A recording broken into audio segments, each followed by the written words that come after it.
আসসালামু আলাইকুম। আজকে আমরা যে টপিকসটা নিয়ে আলোচনা করব সেটা হচ্ছে থিওরি অফ কম্পিউটিং এর DFA. DFA stands for deterministic finite automata. ডিএফএতে নর্মালি পাঁচটা টাপল রয়েছে, যেগুলো হচ্ছে Q, summation, delta, Q naught, F. এগুলো এক একটার এক একটা মানে আছে এবং এক্সাম্পল আছে, যেটা আমরা সামনে দেখব, আজকের ভিডিওতেই দেখব। আচ্ছা, চলুন আমরা ডিটারমিনিস্টিক ফাইনাইট অটোমেটার একটু মানেটা বুঝে নিই। ডিটারমিনিস্টিক ফাইনাইট অটোমেটার, ডিটারমিনিস্টিকটা কি? ডিটারমিনিস্টিকটা হচ্ছে, ধরেন আপনি কোনো একটা স্টেট থেকে কোনো একটা অ্যালফাবেট অ্যাপ্লাই করলেন। ওই অ্যালফাবেট অ্যাপ্লাই করার জন্য ওই স্টেট থেকে সে অন্য কোনো না কোনো স্টেটে যাবে, ওই জিনিসটাই ফিক্সড। ওই ফিক্সড হওয়াটাই হচ্ছে ডিটারমিনিস্টিক, যেটা এনএফের ক্ষেত্রে যেটা ব্যতিক্রম নন ডিটারমিনিস্টিক ফাইনাইট অটোমেটা। কারণ হচ্ছে আপনি এনএফএতে যদি আপনি কোনো স্টেটে অ্যালফাবেট অ্যাপ্লাই করেন, সেক্ষেত্রে সে একাধিক মাল্টিপল স্টেটও যেতে পারে।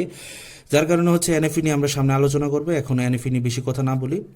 তাহলে ডিএফএর ডিটারমিনিস্টিকের মানেটা হচ্ছে, কোনো একটা স্টেটে যদি আপনি কোনো অ্যালফাবেট অ্যাপ্লাই করেন, ওই অ্যালফাবেট অ্যাপ্লাই করার কারণে সেই স্টার্টিং স্টেট থেকে বা ওই স্টেট থেকে অন্য একটা স্টেটে যাবে, এই জিনিসটা নির্ধারণ হওয়াটাই হচ্ছে ডিটারমিনিস্টিক।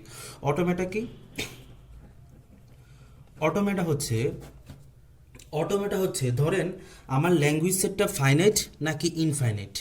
ল্যাঙ্গুয়েজ সেট, এখন ল্যাঙ্গুয়েজটা কি? ল্যাঙ্গুয়েজটা হচ্ছে কালেকশন অফ স্ট্রিং। ধরেন আমার কোনো একটা প্রবলেমের ল্যাঙ্গুয়েজ সেটটা ফাইনাইট হতে পারে অথবা ইনফাইনাইট হতে পারে। এই জিনিসটা রিপ্রেজেন্ট করাটাই হচ্ছে অটোমেটার মাধ্যমে আমরা এই জিনিসটা রিপ্রেজেন্ট করি। অ্যাকচুয়ালি অটোমেটা একটা মেশিন, যেটা আপনাকে বলে যে এই ল্যাঙ্গুয়েজটা অ্যাকসেপ্ট হবে কি হবে না। বুঝতে পারছেন অটোমেটা জিনিসটা কি? অটোমেটা জিনিসটা হচ্ছে, নর্মালি যদি এক কথাই বলি, অটোমেটা হচ্ছে একটা মেশিন, যেটা আপনাকে বলবে যে এই মেশিনে এই ল্যাঙ্গুয়েজটা অ্যাকসেপ্ট হবে কি হবে না। এবার আসেন ডিএফ এর যে Q, summation, delta, Q naught, F, এগুলো দ্বারা কি বুঝাইছে এগুলো নিয়ে একটু আলোচনা করি। কিউ কিউ হচ্ছে set of finite states. Set of finite states set of finite state জিনিসটা কি? ধরেন আপনি স্টার্টিং স্টেট থেকে ফাইনাল স্টেট, ধরেন এটা আমার একটা ফাইনাল স্টেট। স্টার্টিং স্টেট থেকে ফাইনাল স্টেট যেতে আমরা কতগুলো ট্রানজিশন করছি অথবা কতগুলি স্টেট পাইছি, সবগুলোর কালেকশনই হচ্ছে কিউ।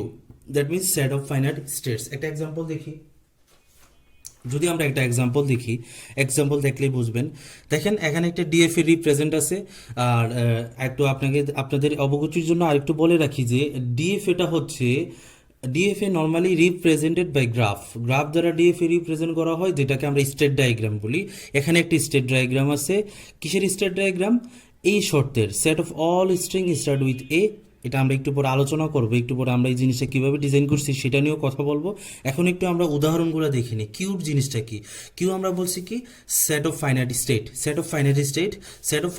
কিউ জিনিসটা কি বলছিলাম, যে স্টার্টিং স্টেট থেকে আমরা ফাইনাল স্টেটে যেতে কতগুলো ট্রানজিশন পাইছি বা কতগুলো স্টেট পাইছি, এগুলোর কালেকশনে হচ্ছে কিউ। এখানে দেখেন স্টেট কয়টা? এ, বি, সি। এখানে স্টেট কয়টা? তিনটা স্টেট। তার মানে আমি কিউ বলতে পারি এ, বি, সি। কয়টা স্টেট পাইছি? তিনটে স্টেট। বুঝতে পারছেন? Set of all final states. আসেন এবার আসি সামেশনে। সামেশন জিনিসটা কি? সামেশন হচ্ছে set of alphabets. Set of alphabets কি? ধরেন একটি স্টেট ডায়াগ্রাম ডিজাইন করতে যে সমস্ত আলফাবেটগুলো এই স্টেট ডায়াগ্রামে প্রয়োগ করা হয়েছে, অ্যাপ্লাই করা হয়েছে, ওগুলো হচ্ছে সামেশন। তাহলে এখানে সামেশন কি হবে? দেখেন এ আছে, বি আছে, এ আছে। তার মানে আমার সব জায়গায় এ আর বি, এটাই হচ্ছে সেট অফ আলফাবেটস। এবার আসেন ট্রানজিশন নিয়ে কথা বলি, যেটাকে আমরা ডেল্টা বলি আর কি, এবং এই ডিএফ এর ভাষায় ওইটা হচ্ছে ট্রানজিশন জিনিসটা কি? যখন আমরা কোনো স্টেটে অ্যালফাবেট অ্যাপ্লাই করি, ধরেন এই স্টেটে আমরা অ্যালফাবেট অ্যাপ্লাই করি, এটা এও হইতে পারে অথবা বিও হইতে পারে। তার মানে হচ্ছে আপনি কোথায় যাচ্ছেন, আপনার আউটপুট কি, আপনি কোথায় যাচ্ছেন, আপনার আউটপুট কি, আপনি কোন স্টেটে গিয়ে পৌঁছাচ্ছেন। ট্রানজিশন মূলত এক স্টেট থেকে অন্য স্টেটে ট্রানজিশন করা। ট্রানজিশন মূলত কি, এক স্টেট থেকে অন্য স্টেটে ট্রানজিশন করা। তাহলে ট্রানজিশনের রিপ্রেজেন্টার কীভাবে হবে? ট্রানজিশনের যদি আমরা রিপ্রেজেন্টেশন করি, তাহলে দেখেন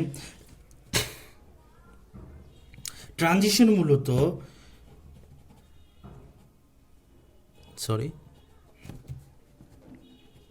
ট্রানজিশনের যদি আমরা রিপ্রেজেন্ট করি, দেখেন এখানে স্টেট আছে কয়টা, একটা দুইটা তিনটা। এই জিনিসটাকে যদি আমরা রিপ্রেজেন্ট করি, এই সাইডে হবে স্টেটগুলো, এই সাইডে হবে আলফাবেটসগুলো। তাহলে স্টেট আছে এ বি সি, আলফাবেট আছে শুধু এ আর বি। দেখেন ট্রানজিশনের রিপ্রেজেন্টেশনটা কি, এই স্টেট থেকে আলফাবেট এ অ্যাপ্লাই করার মাধ্যমে আমি কোন স্টেটে গেছি, বি স্টেটে গেছি। আবার বি অ্যাপ্লাই করার কারণে এই স্টেটে আমি কোথায় গেছি, সিতে গেছি। আবার বিতে আসেন, বিতে আমি এ অ্যালফাবেট অ্যাপ্লাই করার কারণে কোথায় গেছি, সে এই অ্যাপ্লাই করার কারণে আবার বিতেই আসছি। এবং বি অ্যাপ্লাই করার জন্য বিতে, দেখেন এই বি দুইটাই সেলফ লুপ, যেহেতু আমি বিতে আসি।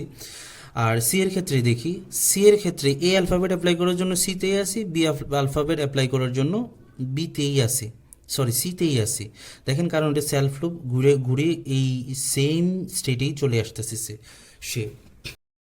আচ্ছা, এখন যে জিনিসটা নিয়ে আলোচনা করব সেটা হচ্ছে কিউ নট। কিউ নট হচ্ছে স্টার্ট স্টেট। তো স্টার্ট স্টেটগুলোর কিউ নট হচ্ছে স্টার্ট স্টেটগুলোকে আমরা নর্মালি তার শুরুতে অ্যারো সাইন দিয়ে দিই, যাতে দেখলেই বোঝা যেতে এটাই স্টার্ট স্টেট। তো নর্মালি এখানে যেহেতু আমার একটাই স্টার্ট স্টেট রয়েছে এ, সেহেতু নর্মালি লিখে দিলাম এই। তারপরে আসছে হচ্ছে কি এফটা কি, এফটা হচ্ছে set of finite final state. কেন বললাম? কারণ হচ্ছে কিছু কিছু স্টেট ডায়াগ্রামের ক্ষেত্রে একাধিক ফাইনাল স্টেটও পাওয়া যায়। সেক্ষেত্রে আমরা ওই সেটগুলোকে কমার মাধ্যমে নির্ণয় করে থাকি বা লিখে থাকি। যেহেতু আমার এই স্টেট ডায়াগ্রামে একটা মাত্র ফাইনাল স্টেট, সেহেতু আমি এটা লিখতে পারি